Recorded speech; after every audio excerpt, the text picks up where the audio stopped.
Otroci so papeža vprašali, ali se je tudi on kdaj kregal s svojimi brati. Papež pa jim je rekel, naj dvigne roko tisti, ki se nikoli ni kregal.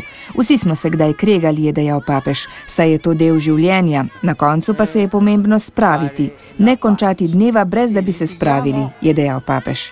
Otroci so ga zatem vprašali, če si ne bi želel malo miru, da bi se spočil.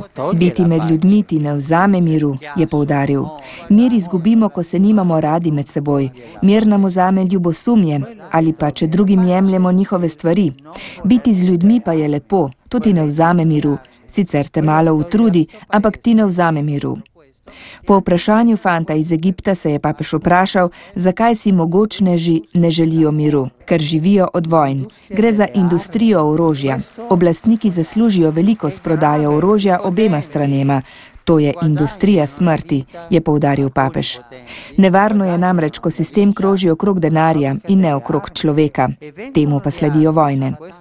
Otroke je zanimalo tudi, ali lahko Bog odpusti tistemu, ki je storil nekaj zlobnega.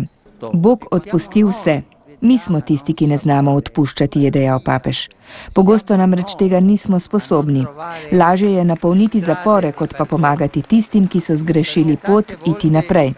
Zmaga po papeževih besedah ni v tem, da nikoli ne pademo, ampak da vedno vstanemo.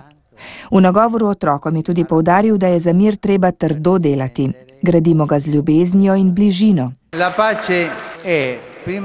Mir je najprej odsotnost vojn, potem pa tudi veselje in prijateljstvo med vsemi.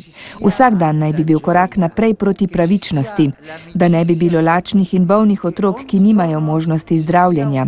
Delati vse to pomeni delati za mir.